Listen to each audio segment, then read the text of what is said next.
సంవత్సరం మొత్తం సరిపడగా చింతపండుకి బదులు ఈ పుల్లటి పేస్ట్.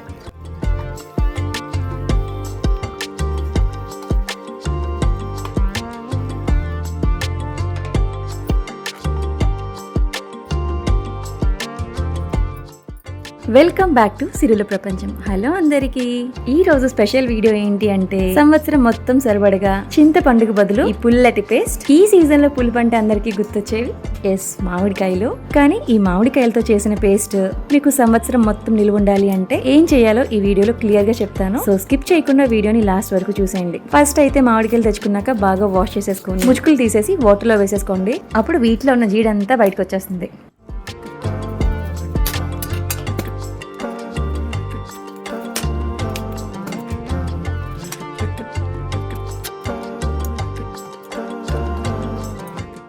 ఇప్పుడు జాగ్రత్తగా పీలర్తో వీటి తొక్కలు కూడా తీసేసుకోండి.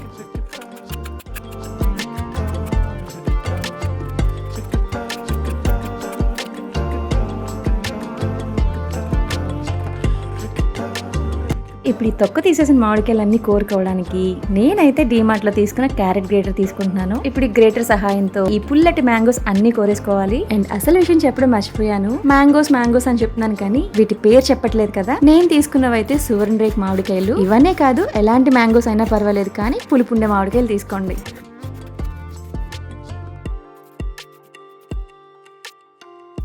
మొత్తానికైతే కష్టపడి మామిడికాయలు అన్ని కోరేసుకున్నాను. వీటిలోంచి రసం వచ్చినా వాటర్ వచ్చినా ఏం కంగారు పడకండి. ఇదంతా కోరుకునేసరికి ఇలా తయారైంది. నేను తీసుకున్న 10 మామిడికాయలకి ఇంత మామిడితోకి వచ్చింది. అండ్ దీంట్లోంచి వచ్చిన రసం అయితే వేస్ట్ చేయని అవసరం లేదు. ఇంక ఇప్పుడు ఇదంతా పక్కన పెట్టేసుకుని ఒక పెద్ద సైజ్ స్టీల్ కడాయి తీసుకోండి. పులుపు కాబట్టి స్టీల్ అయితే చాలా బెటర్. అల్యూమినియం ఇంకా నాన్ స్టిక్ లాంటివి వాడకండి. పులుపు కాబట్టి ఐరన్ కూడా అంత మంచిది కాదు. సో ఇంకా దీంట్లో ఫస్ట్ అయితే ఆయిల్ వేసేసుకుని దానిలో ఈ మామిడి తొక్క అంతా వేసేసుకోండి. మామిడి తొక్కలోంచి వచ్చిన రసంతో సహా అంతా కలిపేసి వేసేసుకోవాలి.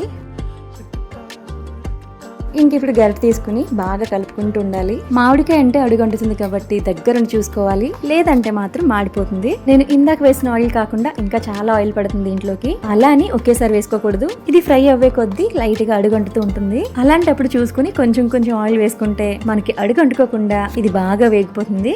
ఆయిల్ ఇలా ఒక 2-3 సార్లు వేసుకుంటే సరిపోతుంది.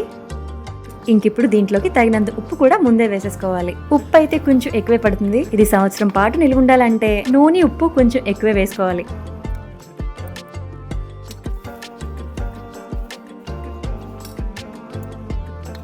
ఈ మామిడి తొక్కు దగ్గర పడే కోల్ది చూడటానికి హల్వాలా తయారవుతుంది. అండ్ మనం వేసిన ఆయిల్ అంతా పైకి తేరిపోతూ ఉంటుంది. నేనైతే ఈ మామిడి పేస్ట్ చేయడం ఇదే ఫస్ట్ టైం. ఇలా చేసుకుంటే చాలా బాగుంటుంది అని మా అమ్మ వాళ్ళ ఇంటి పై నుండి ఒక ఆంటీ చెప్పారు. సో ఫస్ట్ టైం ట్రై చేస్తున్నాను ఇదైతే నేను. దీంట్లోంచి వస్తున్న స్మెల్ కూడా చాలా బాగుంది.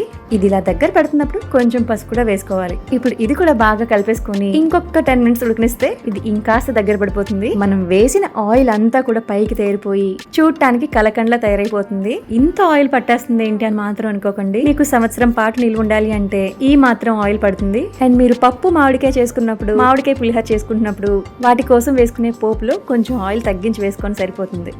మనం వేసిన ఆయిల్ అంతా పైకి తేరిపోయాక స్టవ్ ఆఫ్ చేసేసుకుంటే కొంచెంసేపటికి ఇది ఇంకాస్త గట్టి పడిపోతుంది. ఇదిగో చూడటానికి ఇలా తయారవుతుంది. ఇప్పుడు ఇదంతా జాగ్రత్తగా ఒక ప్లాస్టిక్ డబ్బాలో స్టోర్ చేసుకోండి. గాజు సీసా అయితే ఇంకా మంచిది. స్టీల్ డబ్బాలో మాత్రం స్టోర్ చేయకండి. ఎందుకు అంటారేమో, ఇది పులుపు కదా, ఎక్కువ రోజులు స్టోర్ ఉంటే మళ్ళీ తుప్పు పట్టేస్తుంది. సో ప్లాస్టిక్ ఆర్ గ్లాస్ ఏదైనా పర్వాలేదు. నేనైతే ఐస్ క్రీమ్ డబ్బాలో వేస్తున్నాను. అండ్ నేను కూడా అమ్మనయ్యాక తెలిసింది అమ్మలందరూ ప్రతి డబ్బాలు పడేయకుండా ఎందుకు దాచేస్తుంటారా అని. నిజంగా ఇలాంటి స్టోర్ చేసుకోవడానికి ఇలాంటి డబ్బాలు అయితే చాలా బాగుంటాయి కదా.